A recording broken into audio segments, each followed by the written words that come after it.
IVM. There are grave misgivings that the discussion on ecology may be designed to distract attention from the problems of war and poverty. We have to prove to the disinherited majority of the world that ecology and conservation will not work against their interest, but will bring an improvement in their lives. To withhold technology from them would deprive them of vast resources of energy and knowledge. This is no longer feasible, nor will it be acceptable. What you just heard was an excerpt from a speech that Indira Gandhi made in 1972 at the United Nations. It's 46 years later and a lot of things have changed. Global warming has intensified. India has changed its stance on the climate change negotiations from blocking it to someone who's spearheading it. In fact, along with China, India has signed the United Nations Framework for Climate Change, or the UNFCCC, and has even started a multilateral group called the International Solar Alliance in 2015. But what is the state of the power sector in India today? How far have we come since the 1970s when Indira Gandhi said this? What bilateral or multilateral moves have we taken to meet some of these challenges? These are some of the questions that we're going to answer in today's episode of States of Anarchy. Welcome to States of Anarchy. I'm your host, Hamsini Hariharan, and every Tuesday I sit down with some guests to discuss international politics and global affairs. Today, I'm going to be speaking to Kathikeya Singh.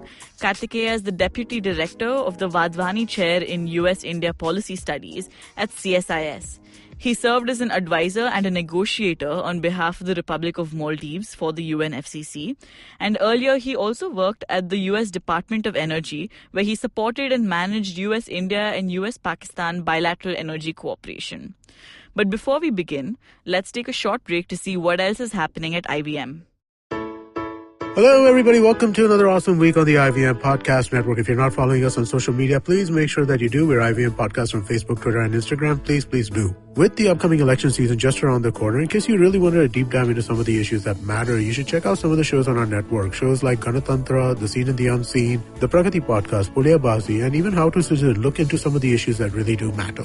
This week on Cyrus Says, Cyrus is joined by Tripti Khamkar. Tripti talks about how she got into acting from a young age, convincing her family, discovering her comedic talent, and her very own podcast, Golgappa. On Shunya One, Varun Deshpande from the Good Food Institute joins us to talk about the Good Food Institute and the work that they're doing. On Thalle Harate, our Kannada podcast, Pawan and Surya discuss the Indian judiciary and all that we need to know about its citizens.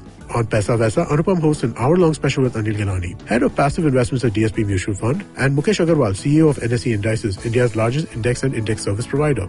This week, look out for the 50th episode of the Habit Coach podcast. Host Ashton Doctor is joined by a special guest on this one. And with that, let's continue with your show.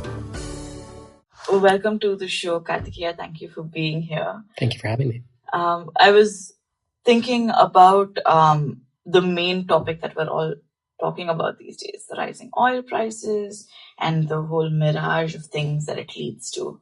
But even without the rising oil prices, what would you say the fundamental problems are in power that India faces? That is a good question, and it is something that I think scholars and practitioners, and including government, have been grappling with since the time of independence. There's always been a need to expand electricity access in India. We've seen staggering numbers in terms of the number of people, the sheer number of people that require electricity access in a country like India, from as high as 600 million to, of course, now it's come down dramatically, into the 100 to 200 millions of people lacking reliable electricity access. Doing so in a political environment where there's tremendous pressure to keep prices of electricity down, which, from a political level, you don't think about what that means for the business of selling electricity and for firms that are required to generate power and distribute it. There's a bit of a disconnect there. And I think what has happened since the time of independence is we've had increasing number of people get access to electricity, but there has been a power of politics and how it has been subsidized, and lack of billing, frankly, of not collecting the bills, of billing inefficiencies, of extreme technical and commercial losses, which this sort of comes into, that do not allow India's largely state-owned utilities to recoup their costs, to keep up with investments into the build-out of their infrastructure. And fundamentally, they have been been consistently burdened by tremendous amounts of debt, which the states carry. And until the power sector is able to be unburdened, and that's a very politically difficult decision to make, because how do you raise electricity prices? There are states that have various different categories for how much they want to charge different types of consumers, down to if you run a poultry farm, to rice paddies, to what kind of consumer you are. You can have different kinds of brackets. But this level of categorization and around election cycles, choosing to provide free electricity or extremely subsidized electricity has been detrimental to the Indian power sector and not allowed it to consistently electrify households and keep up with innovation in the power sector.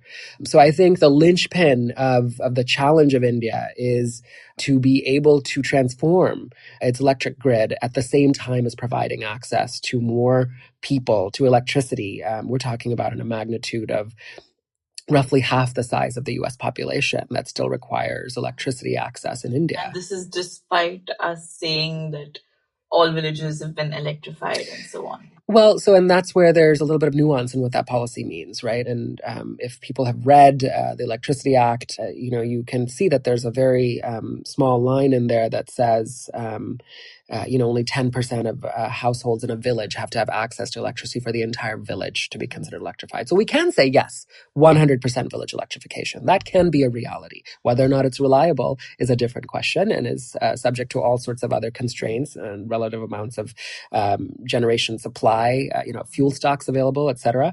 But every household, that's the last remaining challenge. And that's one of the biggest policy measures that every government has tried to push for since independence and not managed to achieve. The Modi administration has repackaged this as something called the Saubhagya Initiative, and has tried to prepone, if you will, the timeline of every household getting access to electricity to right now. There's actually there's a cash prize for state discoms that the central government has announced to meet this target ahead of the next election. So if by the end of this calendar year, every household in a state gets access to electricity, I'm forgetting what the monetary cash prize is, but it's sizable. And it's to be distributed not only amongst the discom staff members, but I think the state gets an additional bonus. So the employees have an incentive to get every household electrified. That's a great... Elections are always a great incentive for policy somehow in India. Yeah. So, and apparently Bihar, which has been one of the states that has been the poster child as part of the Bimaru belt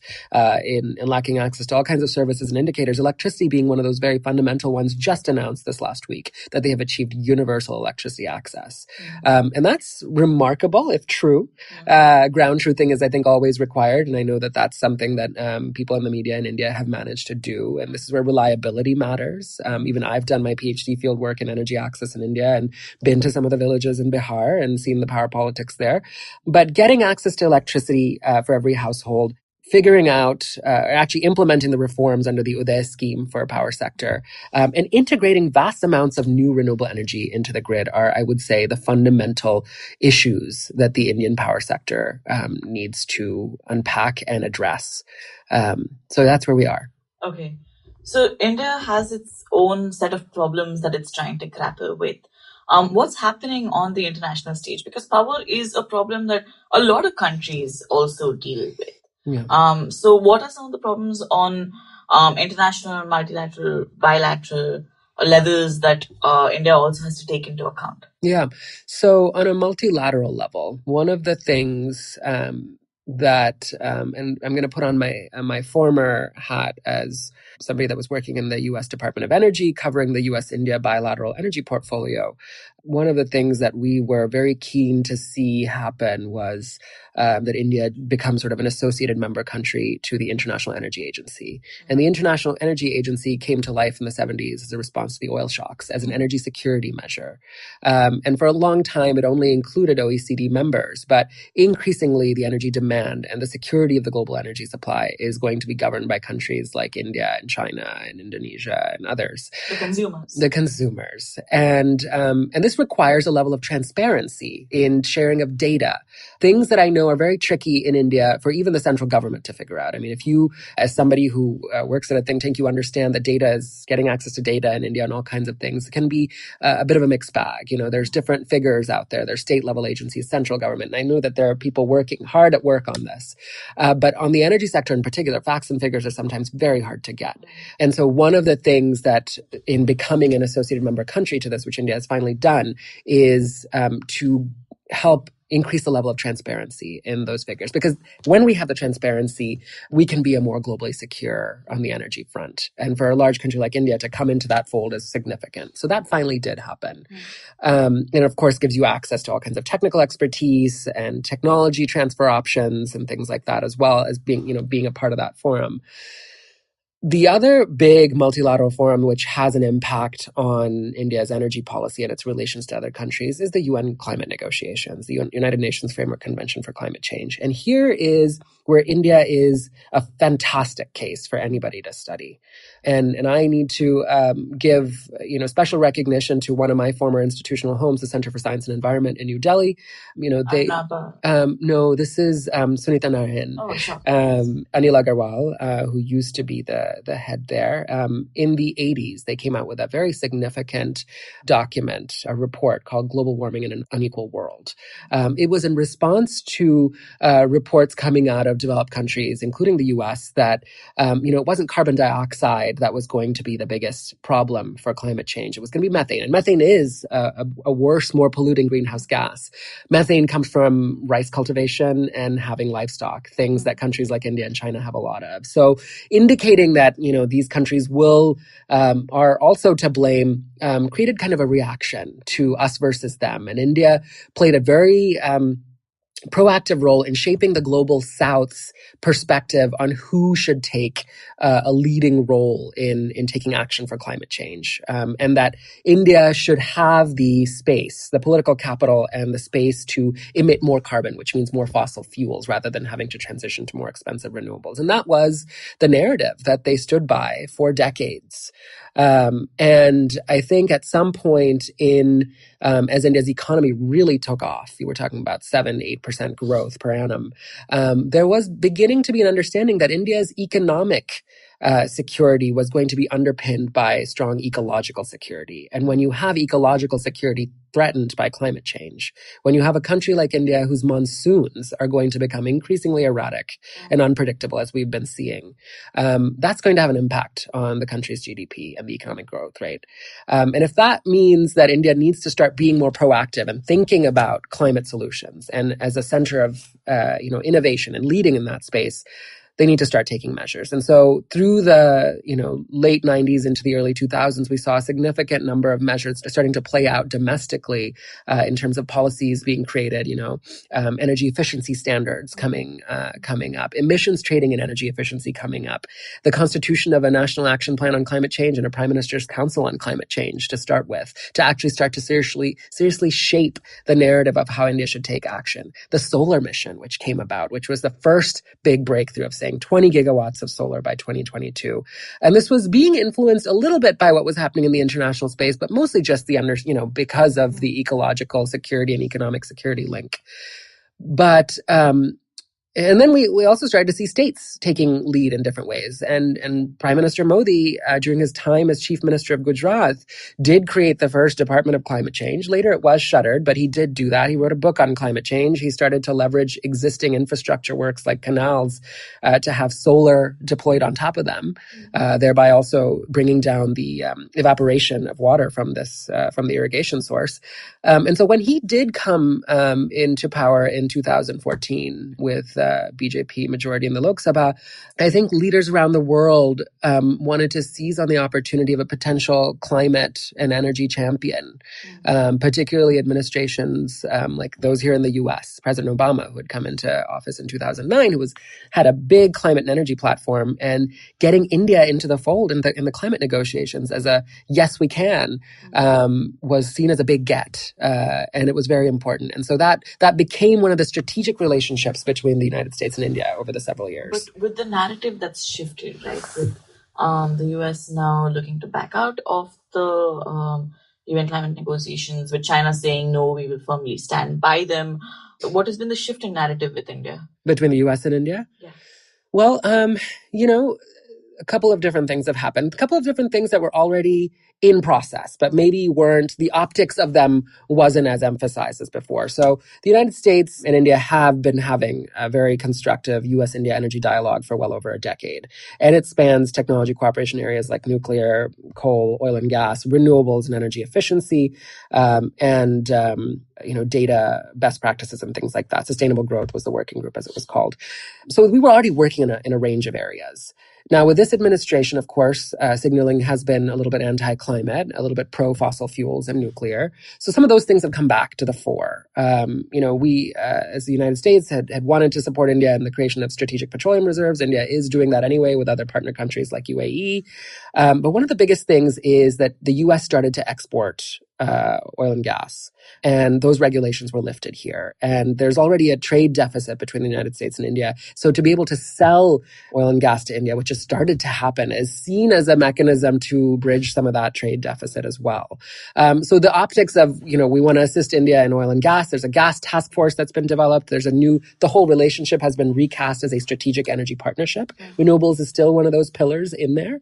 And some of our work with them in that continues to this day through investments that OPIC is making, Overseas Private Investment Corporation, to the work that the U.S. Aid Group is doing, Department of Commerce, State Department, and of course, Department of Energy. So I think some of those things just aren't being emphasized as much, but some of that work is carrying out. But I want to say that one of the unique things that is starting to unfold and that we here at CSIS have been facilitating, and we look forward to working with other partners in India, is a state-to-state energy cooperation. Because there is a recognition here that in order to truly cooperate with India on energy, you need to work with India's states. The central government can set a fantastic tone and vision in terms of where India needs to be, as we've seen them do in the climate negotiations more recently.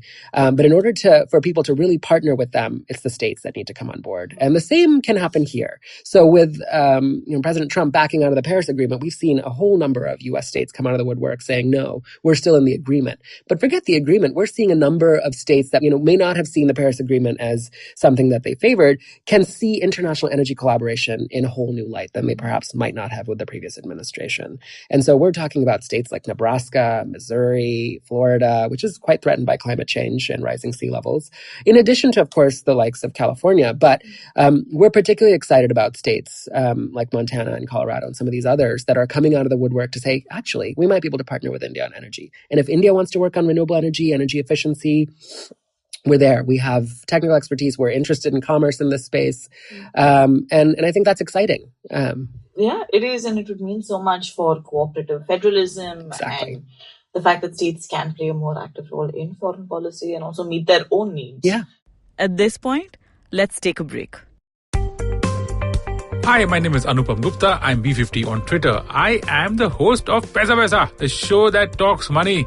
On my show, I speak to experts from every field of money and finance, from stock markets, equities, debt funds, credit cards, life insurance, every possible area of money and finance that you can think of. We even did an episode on cryptocurrency. I've got fantastic guests from mutual funds to personal finance experts everywhere. Robo-advisory, startups, just name it, we've got it. At Paisa Vaisa, we help you make smart decisions about money.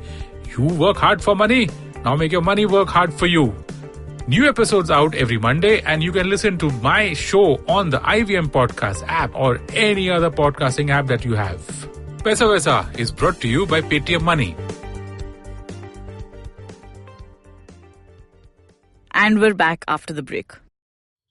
What do you think are the problems that India will face with power for the next 10, 20 years? That's a few different things. So as I mentioned, India is trying to integrate vast amounts of renewable energy into the grid, which is very laudable. It's, thinking very strategically about its energy security.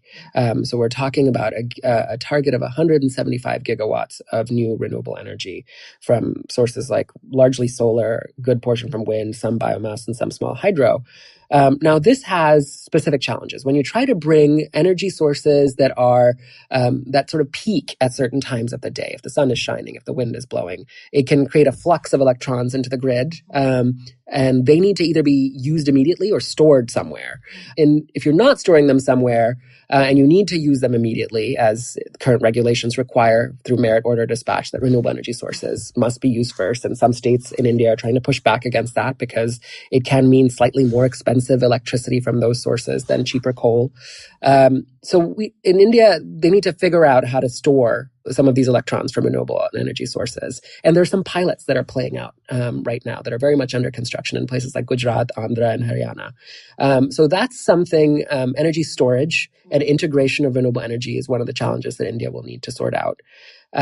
From a oil and gas perspective, having tremendous amounts of imports of oil and gas, upwards of 80% to fuel our transportation across the country is something that the central government had indicated they were going to try and move away from by making things go electric. Now, there's been a little bit of wavering back and forth because of what that might mean for Indian industry and other things, because India is also an automotive manufacturing hub. So what this has resulted in is actually no central government policy for this measure, even though there was plenty of signs that they were going to announce one. But states have started taking the lead. Take, for example, where Takshashila sits. Karnataka was the first state in the country to come up with an electric vehicle and energy storage policy, thinking of both of those key critical issues. So electrification of transit will be another very important issue that India will continue to grapple with in the coming decades. But I think the transition might be relatively quick. I mean, if you look at the history of how innovation and new technology introductions happen, they can happen rather quickly. We just don't feel the transition at an accelerated rate. The third and final thing I think is really going to be figuring out how to think of new business models for the utilities. As they are largely in debt, they're going to need to improve their technical and commercial losses, improve billing efficiency. Price of power is going to have to go up for consumers. The tariffs are going to have to be simplified. This is going to be there going to be growing pains here. And those with the political leadership to do so will ultimately come out on top because industry will feel unburdened by having to cross-subsidize. And so we already see states taking, innovative measures like trying to turn agricultural consumers, which is a very important vote bank, into prosumers of electricity, which ultimately means they become the sellers of electricity back into the grid rather than consumers of subsidized electricity. So if we give them a one-time installment of a solar microgrid through which they can do their irrigation as well, but we incentivize them to not use so much of that electricity for irrigation, thereby also saving water, groundwater, which is really scarce in India, but instead to become sellers of that electricity at market prices, they're more likely, hopefully, that's the hope, to become careful users of all those resources and mitigate their own electricity consumption. So these are the kinds of business models and innovations as more rooftops become solarized. Utilities are going to be threatened and challenged just because there's going to be independent generators all over the city. So the states that are able to come out with the policies at the forefront of this are the ones that will really set the tone for the rest of the country. This is reminding me of the fact that Pune, which is a city that I just moved to, has just started charging for utilities. They're looking at making sure that all the utility bills are sorted out because municipal corporations who generally handle these are one of the most disenfranchised institutions in the country. I have one last question. Something that India has always been saying, whether it's in international negotiations or even domestically, is that technology transfer is a key component of any negotiations that they're going to be part of. And how has that changed? I haven't been in the climate negotiations for a little bit of time. There was a time that I think when I was in it, in the lead up to the Durban platform being set up in 2011 or 12, that India was its stance was very much, we need access to critical technologies to address the climate crisis, forget the IPs and things like that. Or we create a fund for offsetting of IP costs for the people that are creating these technologies. But since then, and that was, again, like I said, 2011 and 12, we've had a new administration in India. And India has, in that year that they signed the Paris Agreement, which was quite landmark, they also became party to something called Mission Innovation.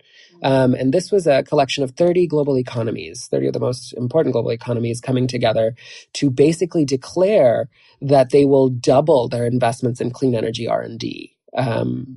In the next 5 years or less.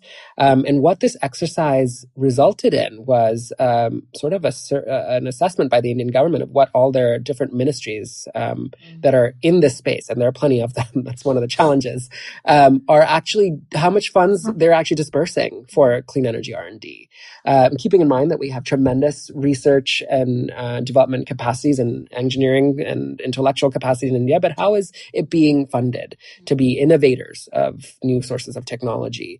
And they've determined that only $72 million, which is not a lot. And, it's going to be no problem at all for them. They've recognized to double that, triple that, maybe even quadruple it in no time. So I think there's an understanding now that India can become not just a source for getting technology as, being transferred over, but I think there's a real understanding and appreciation for wanting to take the lead in creation of new technologies. And we're seeing this play out in the mobility space because the Karnataka electric vehicle policy, for example, wants to set up a battery innovation center. And that then allows them to be, there are people in the country like Sun Mobility and others that have been pioneering in this space. So why not champion the industries or the technology areas where India can become a lead?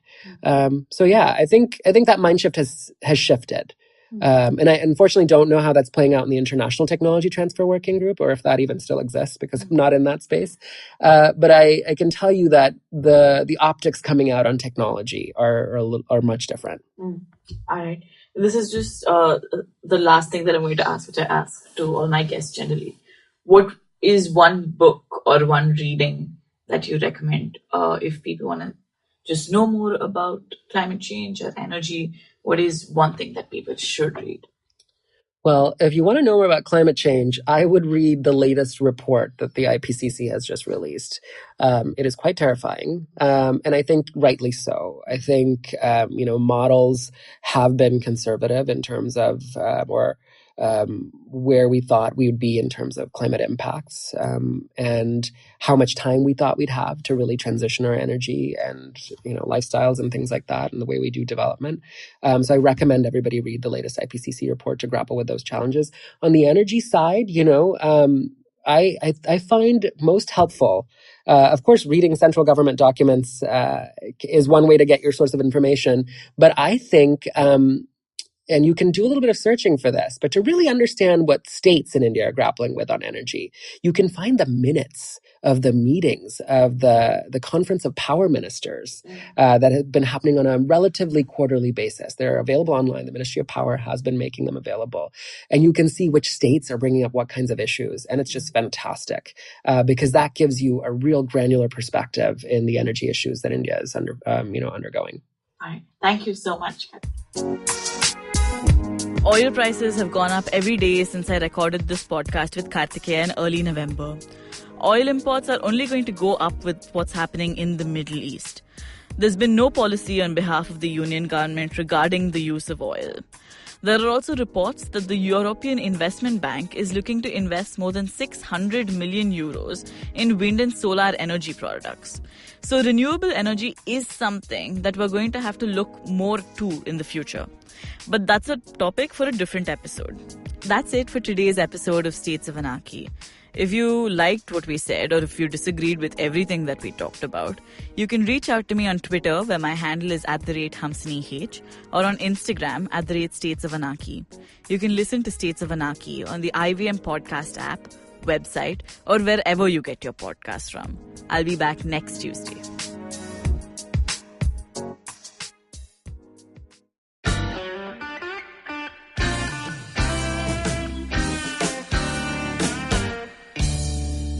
Filter coffee is a fascinating beverage. You need to pick the right beans, blend them in the right proportion, roast them to perfection, and slow brew at the right temperature to get the perfect cup. Which is exactly like great conversations as well. You need to track down the most interesting minds, get them into their zone, and settle down for an unhurried, unscripted chat. And coffee for me is always, always, always best enjoyed with friends. I'm Karthik Nagarajan, and do share my table as I meet some of the most interesting people I know and sit them down for a strong cup of coffee and an even stronger conversation. Join me every Wednesday for a freshly brewed episode. This is not frappe. This is the Filter Coffee Podcast.